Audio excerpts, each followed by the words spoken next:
سنو 90 سیکنډز کې د نن ورځې مهمو خبرونو سره زما حمیرا مهوش. پیښور کې بلدیاتي نمائندګانو صوبایي حکومت خلاف احتجاج کړی. په دې موقع مظاهرچیانو وینا ده چې 3 کالو راځي دي ته ₹1 فند هم نه دی ورکړی شوی. صوبایي حکومت صرف په دهرنو کې مصروفه دی. د خیبر پښتونخوا صحت محکمې د لکی مروت ډیسټریکټ هډ کوارټر هسپتال کې د غفلت او بد انتظامي په معاملہ ډاکټرانو په شمول 1 ملازمین معطل کړي دي. خیبر پښتونخوا حکومت غیر منظم تعمیراتو او د قواعدو خلاف ورزو مخنیوي لپاره لینڈ یوز بلډینګ کنټرول متعلق په قوانینو متاثره عمل درآمد فیصله کړي. دې سلسله کې ټولو متعلقه ادارو ته واضح او سخت هدایت جاری کړی شوي دي چې ورسره تعمیراتي عمل په مکمله توګه د قانون دایره کې راوستلی شي.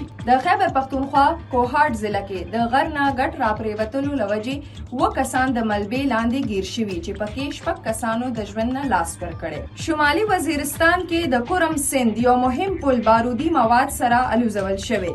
د چاودنې له وجې د لکونو خلکو د میرانشاه او نورو سیمو سره ځمکنۍ رابطې ختمې شوي. د خیبر پښتونخوا دیر او بنو ضلع کې د نامعلومه وسلوالو له طرفه د ډزو پیښې مخې ته راغلي چې پکې 2 کسان په حق رسیدلي او 3 ژوبل شوي دي.